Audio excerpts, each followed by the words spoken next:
안녕하세요. 주식의 소리의 애솔입니다. 네, 이번 주에는 우리에게 있어서 1월의 가장 큰 일정 중에 하나죠. LG 에너지 솔루션이 27일에 상장을 합니다. 이제 잘 파는 일만 남았기 때문에 그 매도 전략을 같이 한번 세워보려고 해요. 내가 어느 증권사에서 배정을 받았는지는 절대 잊을 수 없는 공모주 중에 하나니까 마지막으로 체크하시고요. 상장일에는 장시작 전에 미리 해당 증권사 앱에 접속 꼭 하시는 거 잊지 마세요. 그리고 타사대체 출고나 이런 부분들은 제가 영상을 따로 준비할 수 있으면 해보고요. 아니면 댓글로 남겨주시면 답변 드릴게요. 자, 그럼 LG 에너지 솔루션의 최종 배정 현황부터 살펴보고요. 상장일에 오버슈팅할 가능성은 있을지, 그리고 주요 지수 편입 일정은 어떻게 될지, 지수 편입 이슈에 따라서 이전의 대형 IPO들은 어떻게 움직였는지 살펴보고 최종적으로 전략을 세워보도록 하겠습니다. 먼저 우리 사주 청약 결과부터 볼게요. 청약 2일차에 증권사별로 배정 물량이 늘어나면서 이미 파악을 하고 있었죠.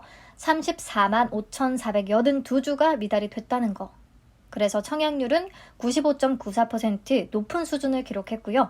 1인당 평균 배정 금액이 2.8억 원 정도가 됐었는데 실제로 청약한 금액은 2.7억 원 정도 되겠습니다. 네, 대출 규제나 시총 규모가 엄청 큰 부분 이런 것들을 감안했을 때 매우 좋은 결과다, 괜찮은 결과다라고 볼 수 있을 것 같아요. 네, 넘어가서 최종 의무보유 확약 비율.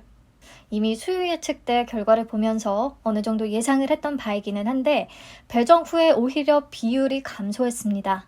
77.39%에서 58.31%로. 그래도 6개월에 배정된 수량이 가장 많고요. 그 다음 3개월, 1개월 순서네요. 그래서 상장 후에 한 달까지는 추가로 시장에 풀릴 수 있는 물량이 그렇게 많은 수준은 아닙니다. 그나마 다행이기는 한데 아마 공모주가 처음이신 분들은요. 수요 예측대 의무보유 확약 비율이 77.39%나 됐는데 왜 최종적으로 58.31%까지 내려간 건지 이해가 안 되는 분들이 계실 것 같아요. 그 이유를 간단히만 설명을 드리면 미확약 기관들한테 많은 수량을 배정했기 때문입니다. 특히 미확약 외국 기관들에게. 이런 외국인 특혜는 언제나 나타나는 현상인데 조금 어쩔 수 없다는 부분이 너무 열받는 포인트인 것 같아요. 자, 보세요. 우선 제가 보라색으로 칠해둔 부분. 기관 투자자에게 배정된 총 수량 중에서 국내 기관 투자자에게 배정된 수량보다 외국 기관 투자자에게 배정된 수량이 200만 주 이상이 많습니다. 50% 이상을 외국 기관한테 배정을 한 거예요. 근데 더 심각한 건 노란색 칠해둔 부분 보세요. 6개월 확약을 신청한 국내 기관 투자자들에게 배정한 물량보다 미확약한 외국 기관한테 배정한 수량이 훨씬 더 많습니다. 이렇게 배정을 했으니 당연히 의무보유 확약 비율이 낮아질 수밖에요. 최종적으로 국내 기관 투자자의 확약 비율은 96.5%로 매우 높았음에도 불구하고 확약 비율이 27.06%밖에 안 되는 외국 기관 투자자에게 많이 배정을 하면서 이런 결과가 만들어진 겁니다. 정리하면 기본적으로 외국 기관에게 배정된 수량이 더 많았고 그 중에서도 미확약에 배정된 수량이 국내 6개월 확약을 신청한 기관에 배정된 수량보다도 더 많았다.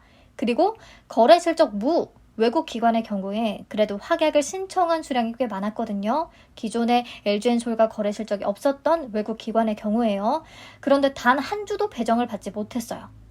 기존에 거래 실적이 있었던 해외 기관들에게 이 모든 특혜를 몰아줬습니다. 이게 근데 새삼스러운 일은 아니고요. 늘상 발생하는 일이기는 한데요. 특히 대형 IPO의 경우에는 외국계 자금 유출을 위해서 더더욱 이런 현상이 좀 심하게 나타나는 경향이 있어요. 보시면 이전에 SK바이오팜, 카카오페이가 딱 똑같은 상황이었거든요. 근데 이번에 LG 에너지 솔루션의 경우에 코스피 200 편입을 위해서 일부러 좀 확약 비율을 낮췄다라는 말도 나옵니다. 이게 무슨 소리냐면요.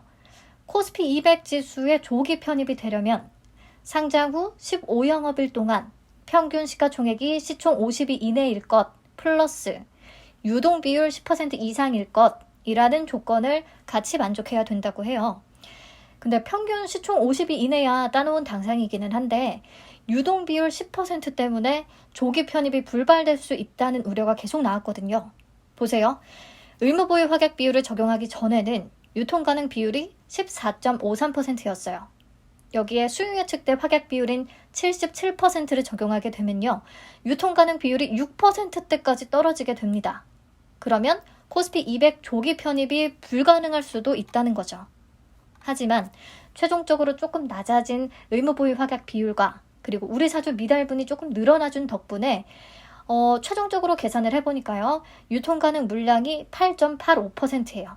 상장 예정 주식 총수의 8.85%, 금액으로는 6조 2149억 원이 됩니다.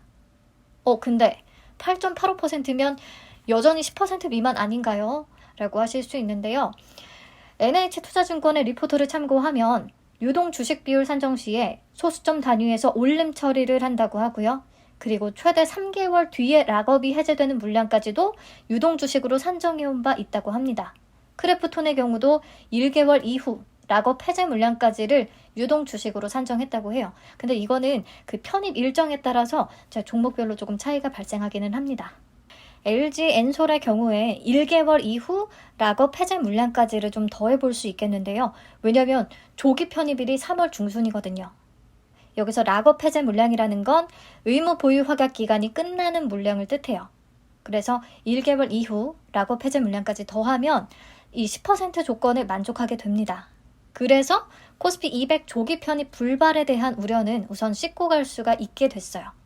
자, 그래서 그렇기 때문에 의무 보유 확약 비율을 요거 때문에 일부러 좀 낮춰 잡은 게 아니냐라는 얘기가 나오는 것 같습니다. 네, 오늘 배정 내역 확인하는 부분이 조금 길었네요. 그러면 지금부터 LG 엔솔도 상장일에 오버슈팅이 과연 가능할 것인지, 그리고 주요 지수 편입 일정은 어떻게 되는지, 가능성은 높은지, 또 과거의 대형 공모주들은 주요 지수 편입에 따라서 어떤 주가 흐름을 보였는지 이런 부분 체크하면서 마무리하도록 하겠습니다. 우선 2020년부터 2021년까지 코스피 시장에 상장했던 대형 공모주들의 최종 확약 비율과 유통 비율, 유통 금액, 그리고 공모가 대비해서 상장일의 시초가 수익률, 고가 수익률, 종가 수익률을 한 장으로 정리한 표인데요. 보시면 총 8개 중에 4개 종목이 시초가 더블을 형성했어요. 더블, 2배. 그리고 SK바이오팜, 하이브, 예전에 빅히트, 그리고 SK바이오사이언스는 따상까지도 기록을 해줬죠. 하지만 SKIT 때부터 분위기가 확 바뀌었던 것 같아요. 따상은 어렵다. SKIT가 시초가는 2배로 출발하기는 했는데 112%까지 최고가 오르고 쭉 빠졌거든요. 그 뒤로 며칠 더 흘러내렸고요. 자, 아무튼 종가 기준의 수익률을 보시면 크래프톤을 제외하고는 모두 플러스를 기록했고요. 평균을 내보면 수익률은 105% 정도가 돼요. 종가 수익률. 굉장히 높은 편이죠. 시가총액 큰 종목들이 상장하자마자 몸집이 2배 이상 커진다는 뜻이니까요. 그리고 여기서 중요한 게 유통 가능 금액, 즉 유동 시가총액이 낮을수록 수익률은 좋은 모습을 보였습니다. SK바이오팜, SK바이오사이언스, 현대중공업, 카카오페이. 카카오페이는요, 유통 비율이 지금 34.67%라고 적혀 있는데 이 중에 최대 주주인 알리페이의 지분이 28%가 넘었어요. 근데 이 최대 주주는 상장일에 매도할 가능성이 거의 없었고요. 그러면 실제로 유통 가능한 비율은 6%대거든요. 그래서 이런 성과를 내기에 좀 좋은 조건이었다고 생각을 합니다. 그런 측면에서 LG 엔솔은 유통 비율은 8.85%로 가장 낮은 수준이기는 하지만 금액으로 계산을 하면 6조가 넘어서 가장 높은 수준이란 말이죠. 카카오뱅크와 크래프톤 사이가 됩니다. 근데 크래프톤하고 비교하는 건 좀 아닌 것 같고요. 카카오뱅크가 4조 규모의 수익률 79%였으니까 LG엔솔은 한 70% 정도를 잡아보자 라고 단순하게 생각을 해봤어요. 목표치를 잡는 게 아니고요. 목표 주가를 잡는 게 아니고요. 그냥 제 나름의 기준점을 잡아두는 겁니다. 정리를 하자면 우선 2020년부터 2021년까지 코스피에 상장한 8개 종목 모두 고평가 논란이나 증권사가 제시했던 목표 주가와는 상관없이 오버슈팅하는 경향이 분명히 나타났습니다. 공모가 대비 종가 평균 수익률이 105%였고요. 고가를 기준으로 하면 더 높은 수익률을 기록한 종목들이 많았죠. 그래서 LG엔솔도 100% 이상을 바라볼 수는 있다고 생각해요. 하지만 조금 보수적으로 접근할 필요가 있어서 유통 가능 금액 6조 수준인 것을 감안하면 우선 70% 수익률, 주가 한 50만 원 정도를 기준으로 잡고 대응을 해보겠다라는 결론을 낼 수가 있겠습니다. 50만 원이 적정 주가라는 게 아니라 50만 원 이상에서는 조금 만족하면서 매도할 수 있겠다라는 얘기예요. 그런데 이런 대형 공모주들은요, 상장일에 바로 승부를 보는 게 무조건 답은 아니다라는 얘기를 조금 드리고 싶어요. 그게 바로 주요 지수 편입 이슈가 있기 때문이거든요. 지금부터 최종적으로 편입할 조건은 만족하게 된 건지, 이런 지수 편입 이슈가 있을 때 다른 대형 공모주들은 어떤 흐름을 보였는지 살펴보도록 하겠습니다. 우선 MSCI 조기 편입의 조건은 정확한 어떤 수치가 정해져 있는 건 아니고요. 어떤 딱 기준점, 컷오프라고 하는 기준점이 있는데 현 상황에서 그 기준점이 시가총액 6조 원 이상, 유통시총 3조 원 이상으로 파악이 된다고 합니다. 자, 시총 6조야 당연히 넘는 거고요. 유통시총 3조 원을 넘을 수 있을까가 문제였는데, 네, 유통 가능한 주식 수에다가 공모가를 곱하면 6.2조 정도가 되거든요. 그래서 MSCI 지수 조기 편입 가능성이 높습니다. 조기 편입이 결정이 되면 상장일이나 그 다음날 장마감 후에 바로 공지가 되고요. 네, 카카오페이 때는 상장일 장마감 후에 바로 공지가 떴어요. 네, 그리고 상장 후 10거래일째인 2월 15일에 편입이 됩니다. 설날 연휴가 끼어 있어서 그 부분을 감안하고 계산하셔야 돼요. 자, 2월 15일에 편입이 될 테니까 그 전날 종가에 미리 주식을 담습니다. 그래서 리밸런싱은 2월 14일에 진행이 될 것으로 보여요. 자, 코스피 200 지수 편입 가능성은 앞에서 얘기했으니까 넘어갈게요. 조건을 만족하면 가장 빨리 도래하는 선물 만기일 2길 3월 11일에 편입이 되고요. 마찬가지로 3월 10일 종가에 리밸런싱 진행될 예정입니다. 여기에 더해서 FTSE 지수 조기 편입도 가능할 것으로 예측이 되는데요. MSCI하고 기존이 조금 비슷하다고 하거든요. 그래서 마찬가지로 조기 편입이 결정되면 상장일에 바로 공지가 뜰 거고요. 상장 후 5거래일째인 2월 8일에 편입이 됩니다. 리밸런싱은 2월 7일 종가에 진행되겠죠. 네, 여러분들 기사를 읽거나 리포트를 읽다 보면 일정에 대한 의견이 다 달라서 도대체 뭐가 맞는 건가, 설 연휴를 제외하고 계산하는 게 맞는 건가, 포함시켜야 하는 건가 조금 헷갈리는데요. 오늘 유안타증권 리포트를 작성하셨던 분께 한번 직접 여쭤봤어요. 근데 FTSE 2월 3일이라고 하셨는데 그게 실수라고 하시네요.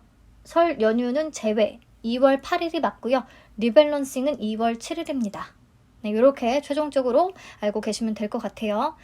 그러니까 편입 순서는 FTSE가 가장 먼저, 그 다음에 MSCI, 그 다음에 코스피 200 순서로 진행이 되겠죠. 그리고 여기에 더해서 2차전지 ETF 교체 수요도 발생을 할 겁니다. 현재 수급에 영향을 줄 만한 국내 2차전지 테마 ETF는 4개 정도가 있는데요. 코덱스 2차전지 산업, 타이거 2차전지 테마, 타이거 KRX 2차전지 K 뉴딜, 타이거 KRX BK 뉴딜, 이렇게 4개요. 각각의 펀드가 추종하는 추종 지수와 지수 변경일, 현재 운용 중인 순자산 규모, 각 펀드가 담고 있는 LG화학의 비중을 적어뒀어요. 이 LG화학을 LG엔솔로 변경하겠죠, 당연히. 근데 보시면 지수 변경일이 각기 다 다르기도 하고요. 가까운 시일 내에 변경할 수 있는 지수가 없었어요. 그래서 LG엔솔 상장 후에 2차전지 테마 ETF들이 LG엔솔을 당장 편입할 수가 없어서 문제다. 제대로 된 2차전지 ETF라고 할 수 없다. 뭐 이런 말들이 많았는데 FN 가이드에서 규정을 변경했습니다.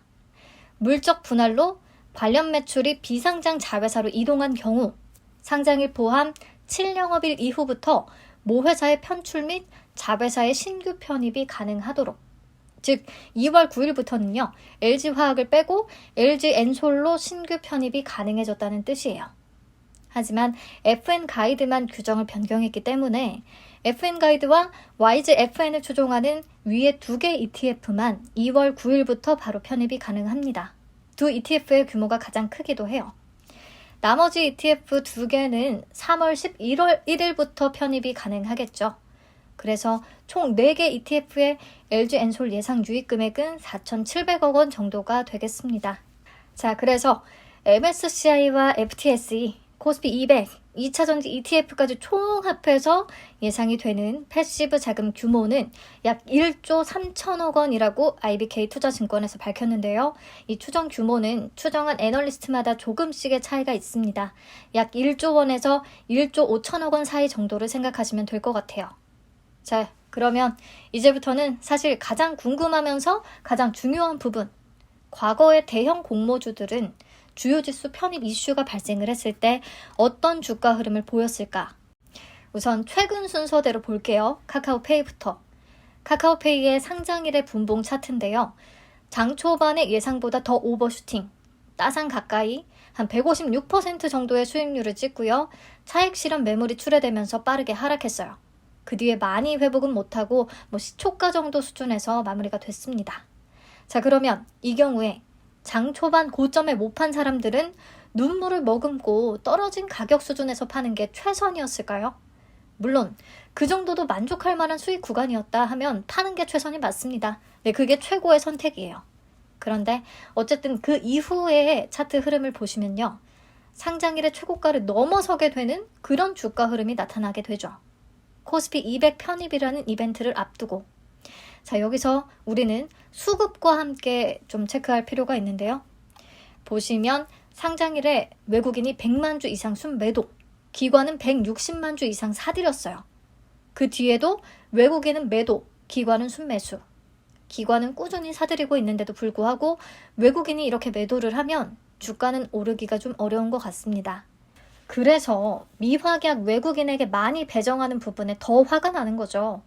외국인들은 이렇게 상장하자마자 냅다 집어 던지는 게 일이니까. 이럴 건데 뭐하러 그들한테 많이 배정을 하냐.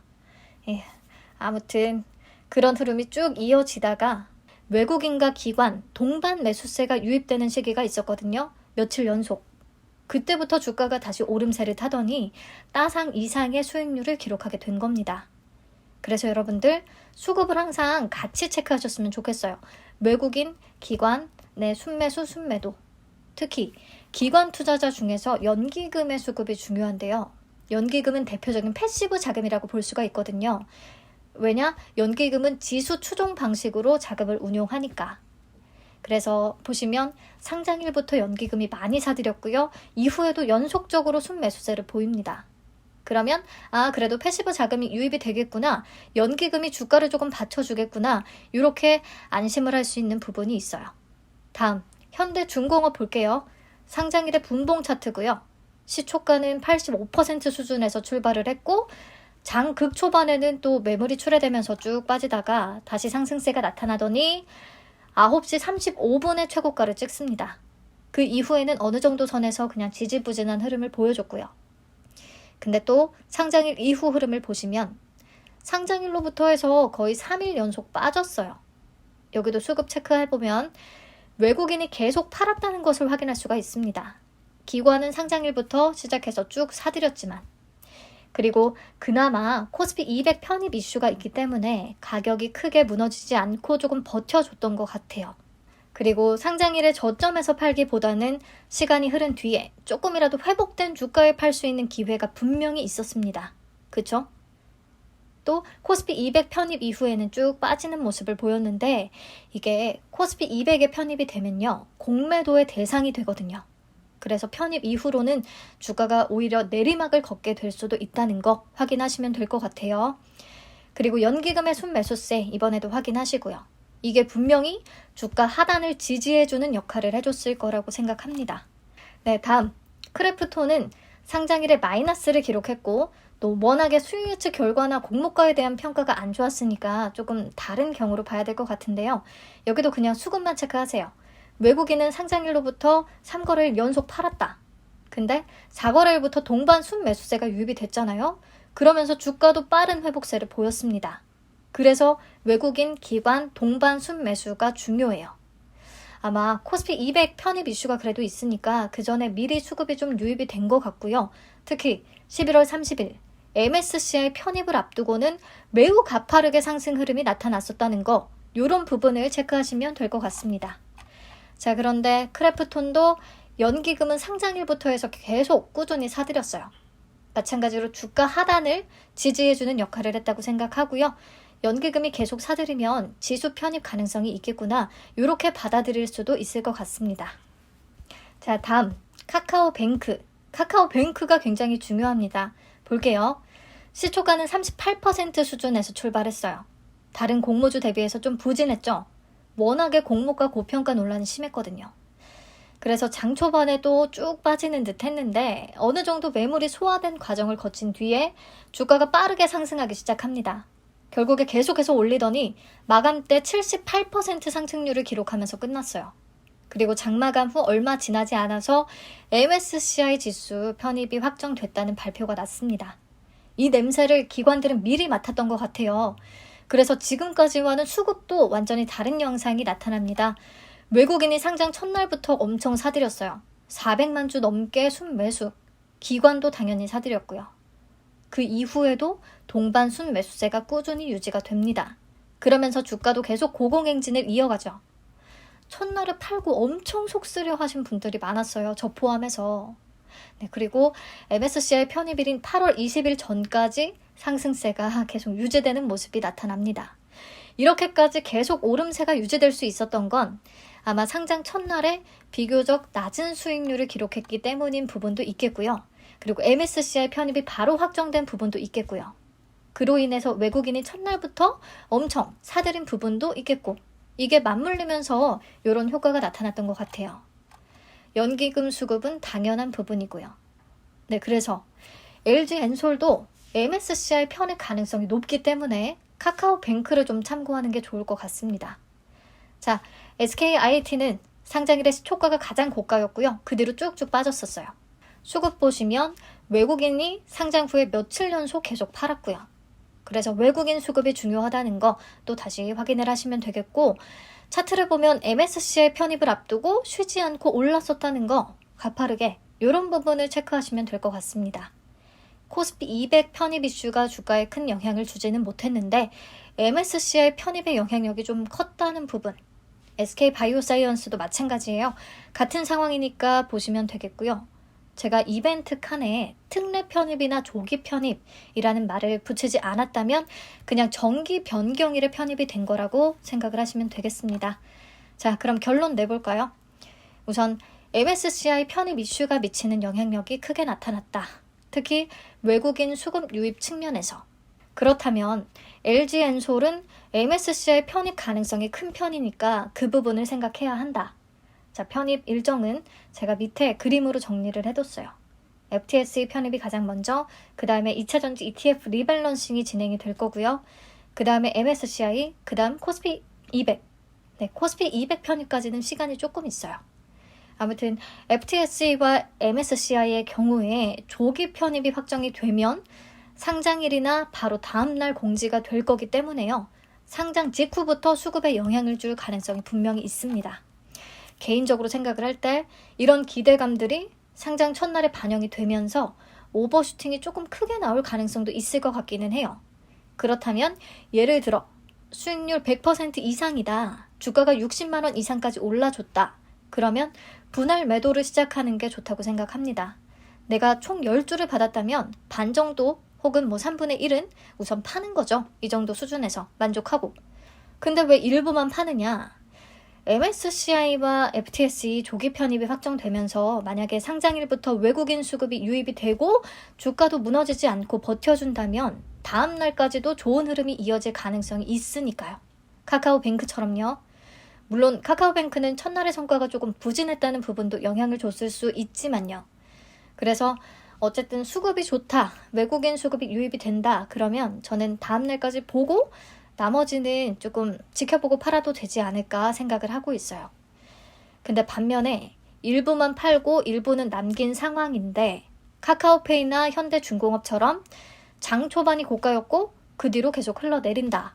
그러면 나머지는 그냥 바로 매도해버리거나 아쉽지만 매도하거나 아니면 며칠 조금 지켜보면서 외국인과 기관의 동반 수급이 유입될 때 따라서 추가 매수를 해보거나, 왜냐하면 지수 편입 이벤트가 있는 경우 상장일에 이렇게 막판에 조금 흘러내렸다고 해도 그 후에 시간이 조금 지나고 분명히 동반 매수세가 유입되는 시점이 분명히 존재했으니까. 근데 그냥 추가 매수는 싫다면 그냥 기다려보는 것도 방법이고요. 자, 반면 생각보다 상장일에 주가가 뭐 45만 원 밑으로 조금 부진한 수준이다. 이때는 진짜 카카오뱅크를 생각하면서 조금 기다려보는 것도 괜찮을 것 같다는 생각입니다. 연기금 수급 체크는 필수로 해주시고요. 하지만 이 모든 시나리오는 이전 사례를 바탕으로 했다는 거, 과거는 미래를 보장하지 않는다는 거, 언제나 예상을 벗어날 수 있다는 거 다시 한번 고지드립니다. 아무튼요, LG엔솔은 굳이 시초가에 막 매도하려고 장전 동시효과에 싼 가격에 매도 주문을 내시거나 아니면 장 초반에 매물 출회될 때 너무 겁먹고 따라 팔지는 않아도 될 것 같다라는 결론이니까 참고만 하시고요. 마지막으로 분명히 그러면 수급을 어떻게 체크하나요? 하는 분들이 계실 것 같아서 준비했습니다. 보통 어느 증권사나 다 똑같아요. 주식 현재가 탭에서 투자자 혹은 투자자별 이렇게 쓰여진 부분을 누르면 확인이 가능하거든요. 그리고 기관 옆에 쭉 화면을 한번 더 밀어보시면 유형별로도 수급이 확인 가능합니다. 기관 유형별로요. 여기서 연기금 수급을 체크하시면 돼요. 근데 신용증권은 해보니까 안 되는 것 같더라고요. 여러모로 발전이 필요한 증권사네요. 그리고 보시면 실시간으로 공개는 안 될 거고요. 이 투자자 수급 화면이요. 아마 증권사마다 차이가 조금 있기는 할 텐데 일정 간격을 두고 공개하는 편이에요. 아무튼 꼭 같이 봐주셨으면 좋겠고요. 너무 최고가에 팔겠다고 욕심을 부리기보다는 익절은 늘 옳다라는 마음가짐을 가지면서 기준치 정도만 정해두시면 좋을 것 같아요. 그 이상 가격에 매도했다면 무조건 모두 다 성공입니다.